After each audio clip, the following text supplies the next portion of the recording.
Hey guys, Retro Coyote here, and card games have been a huge part of the 90s and early 2000s. They really are the fad that stuck around. Now, of course, we've been playing with cards ever since we knew how to make cards out of paper, but competitive trading card battle games are really birthed in the 90s, at least as we recognize them today. And that birth came with the advent of a game called Magic the Gathering.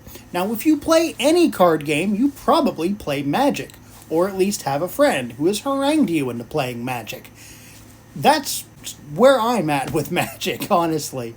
I did play back in the past, and I had a lot of fun. I was very much a filthy casual, but a friend of mine who's starting his own channel, check him out in the description below after this video, has gotten me into playing a format of Magic the Gathering called Commander. And I have found a set of cards that I very much like that I'm using to rebuild the first deck I ever created, which was a blue-black fairy deck. Now, if you're not familiar with Magic the Gathering, you're very lucky, and I'm very sorry for what I'm about to do to you.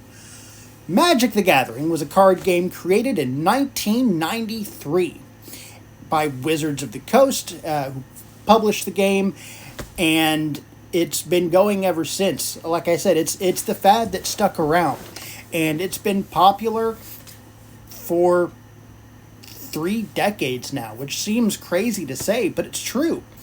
And almost every collectible trading card game that you might know of today, from Pokemon to Yu-Gi-Oh to Digimon to just about any other, owes its very existence to Magic the Gathering. So what we're going to do here in tribute to it just being around for over 30 years at this point, and to kind of celebrate my friend starting his Magic channel, seriously, go check him out. We're going to open up a pack of cards that I purchased, and we're going to see which ones I plan on putting into my deck. But before we do that, guys, make sure to like and subscribe to the channel.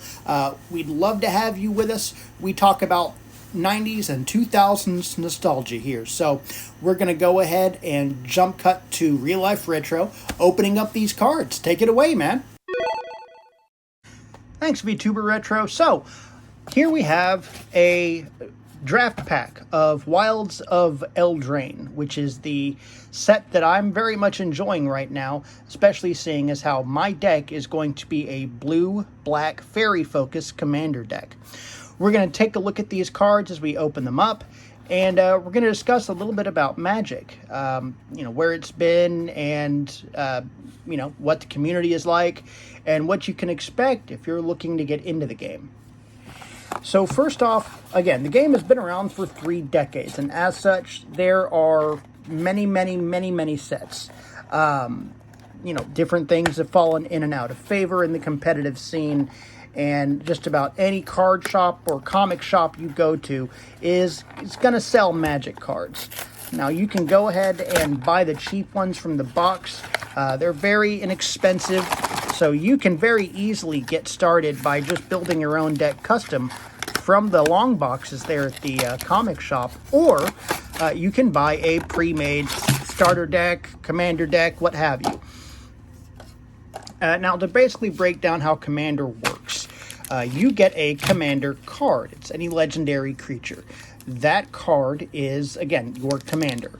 They are the one in charge of things, and your commander choice is very important because not only are they the centerpiece of your deck, they also share whatever abilities and traits they might have with your other cards. So you can understand how critical of a choice it is for your deck. Now, beyond your commander, you have to have about 100 cards in a commander deck, and no 2 cards can be duplicates. You can't have the card with the same name, basically. So there can be only one, which is part of why it's also referred to as Elder Dragon Highlander style. So we have 3 draft packs here. Let's go ahead and get them open. I got into Magic back in the days where the hip cool thing to do with your cards was to build what's called a sliver deck. Slivers were cards that could, again, share their abilities with each other, and it got out of hand. Now, most people kind of look at slivers like they're gross, which is fair. Okay, so we have a token here. A food token. Very cool. Token artifact, actually. All right, very cool.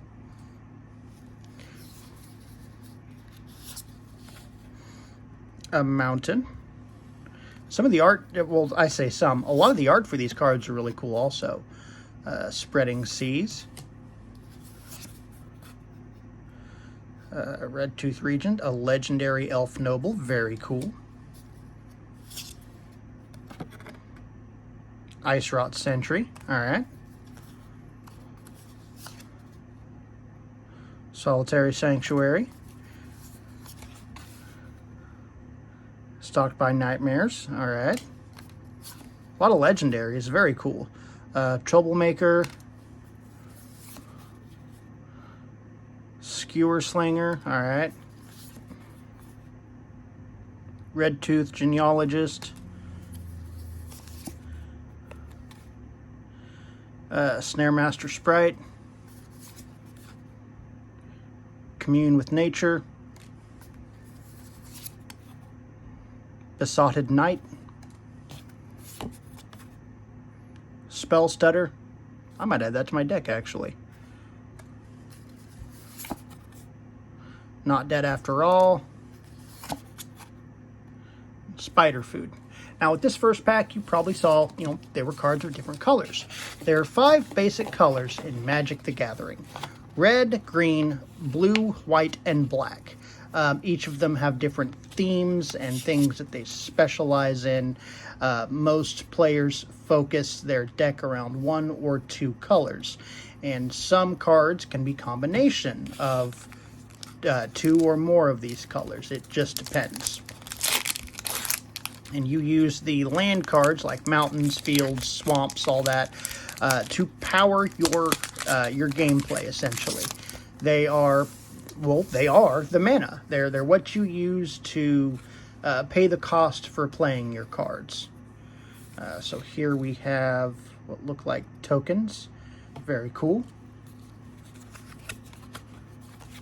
This is a white land card. They do plains. Okay, Hardened Scales. Very cool. Food Fight. Chancellor of Tales. Oh, okay. Yes, I think I have him already. But it's cool to have doubles. Always, always. 3 Bowls of Porridge. This card is hilarious.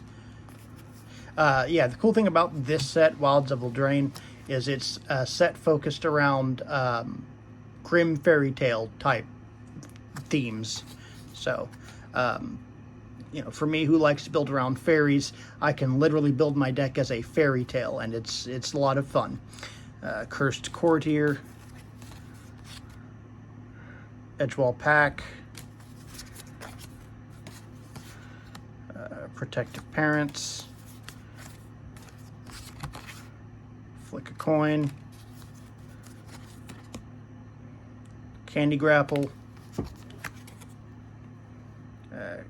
Kellen's Light Blades, Ice Out, Voracious Vermin, Root Rider Fawn, that's cool, and Savior of the Sleeping. Cool. Last pack here. I'll try to keep this organized at least a little bit.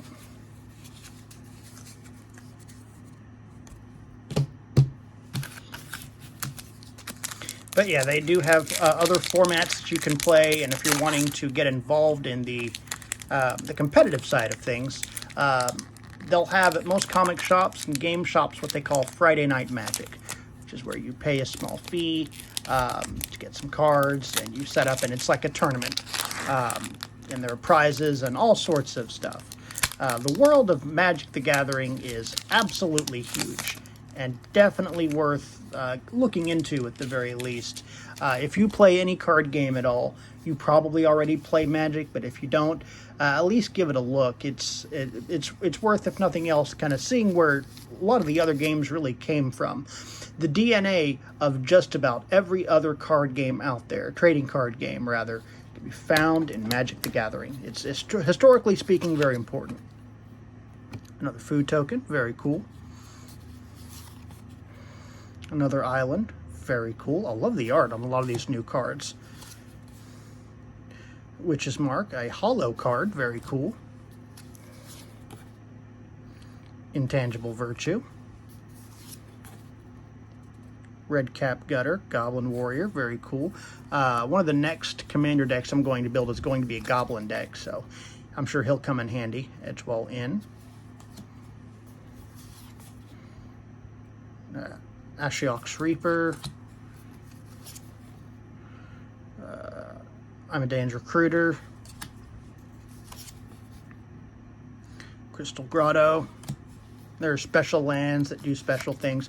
There's so much to Magic, I can't cover it in one video. Red Cap Thief. Like I said, it's very easy to get into, and go and talk to some of the people who play there at the comic shop. I'm sure most of them would love to take you aside and just talk your ear off about Magic. You'll learn a lot from them. Harried Spear Guard. Stingblade Assassin. Hollow Scavenger. Tuna Veil Guide. Misleading Moats. Last one. Rowan Grim Search. Very cool.